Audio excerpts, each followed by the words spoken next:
जहां पूरा देश पहलगाम में हुए आतंकी हमले के बदले का इंतजार कर रहा था।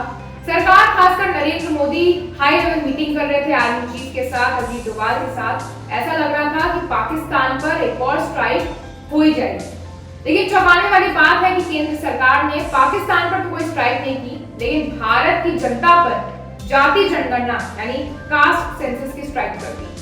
और इस स्ट्राइक पे सरकार आपसे सवाल पूछेगी, क्यों भैया, कौन जात से हो? नमस्कार, मैं हिमांशु खन्ना और स्वागत है आपका आरएन टीवी उत्तर प्रदेश में। देश एक और आतंकी हमले पर बदले की आग में जल रहा था। सरकार से उम्मीद लगा रहा था कि कुछ एक्शन होगा। इसी बीच यूनियन कैबिनेट की एक बैठक होती है। कैबिनेट मिनिस्टर अश्विनी वैष्णव प्रेस कॉन्फ्रेंस कर जाति जनगणना की घोषणा कर देते हैं। ये वही बीजेपी है जो इतने सालों से जाति जनगणना के विरुद्ध थी। ये वही बीजेपी है जो जगह जगह बटोगे तो कटोगे और एक है तो सेफ है के नारे लगाती थी। और अब वही बीजेपी आपसे पूछेगी कि कौन जात से हो। जाति जनगणना को और गहराई से जानने के लिए इसका इतिहास समझ लेते हैं। जाति जनगणना की बहस और सियासत देश में कई सालों से चलती आ रही है। हाल ही में पिछले कुछ सालों में बिहार में नीतीश कुमार और विपक्षी पार्टी इस पर काफी जोर दे रही थी। आपको बता दें कि 2023 में बिहार में जाति जनगणना भी हुई थी, लेकिन भारत में जो जाति जनगणना का आखिरी डेटा हमारे पास अवेलेबल है वो आजादी से पहले का है और वो सन था 1931 का। इसके बाद देश में जाति जनगणना हुई भी और नहीं भी हुई, और जो हुई उसको सार्वजनिक तौर पर कभी भी पब्लिश नहीं किया गया। अब तक जो सेंसस किया जाता है उसमें शेड्यूल ट्राइब और शेड्यूल कास्ट का डेटा निकाला जाता है, लेकिन अब जाति जनगणना में इन जातियों के अंदर भी जो और जातियां आती हैं, मतलब और स्पेसिफाइड डेटा कास्ट सेंसस में निकल कर आएगा। अगर हम उत्तर प्रदेश की बात करें तो ये सबसे मेल्टिंग पॉइंट बन जाता है बिहार के बाद जाति के मामले में, खास करके जातिगत राजनीति में।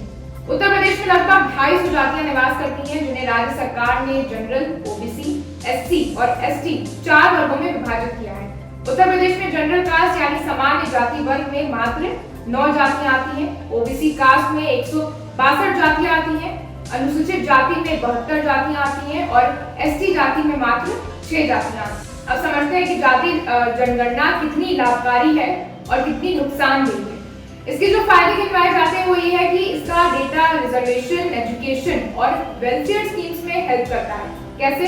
अभी के डेटा के हिसाब से ऐसी कई जातियां हैं जिनको एक्चुअल में सरकार के लाभ नहीं मिलती है, और इस सेंसस के बाद प्रॉपर डेटा अवेलेबल होगा कि कितनी जातियां हैं, तो उन जातियों को जो मार्जिनलाइज्ड कम्युनिटी की हैं उनको सरकार के कई लाभ मिल सकेंगे।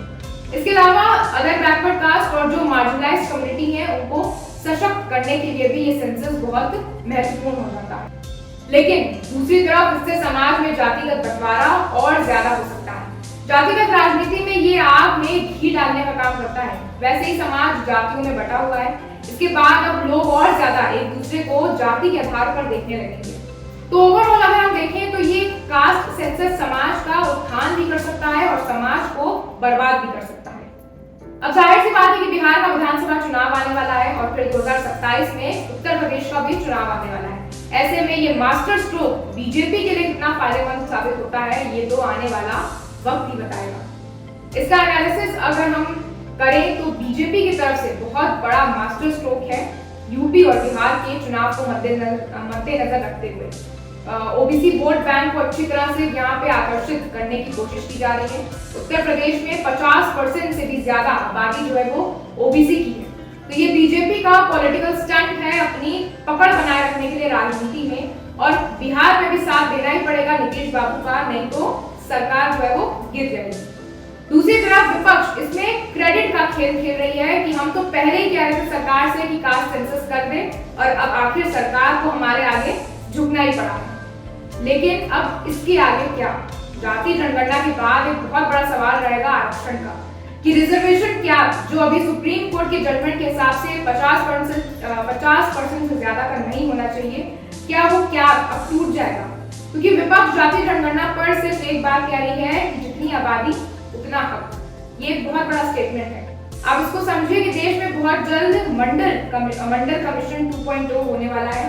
जाति जनगणना के बाद अगर उच्च कास्ट की आबादी कम निकल कर आती है तो देश में किस हिसाब से फिर आरक्षण होगा, ये बहुत बड़ा सवाल है। बीजेपी का सबका साथ सबका विकास का नारा कहीं जितनी आबादी उतना विकास तो नहीं बदल जाएगा। जब मंडल कमीशन के वक्त 27% आरक्षण से देश में इतना आक्रोश था, तो अगर अब ये कैप 50% से ऊपर चला जाता है तो किस तरह से लोगों का रिएक्शन रहता है, ये तो आने वाला वक्त ही बताएगा। फिलहाल इससे कुछ चीजें तो बिल्कुल तय है कि जाति जनगणना होगी, समाज में बंटवारा होगा, आरक्षण फिर से एक गर्म मुद्दा बन जाएगा, जात पात पूछ कर हर काम किया जाएगा और अंत में सरकार और सुप्रीम कोर्ट के बीच एक तीखी नोक-झोंक भी देखने को मिलेगी। लेकिन अपील रहेगी आपसे कि इस जाति के जंजाल में आप मत फंसिएगा। सरकार पूछे कि कौन जात से हो तो कह देना कि हमारी एक ही जात है और वो ये है कि हम भारतीय हैं।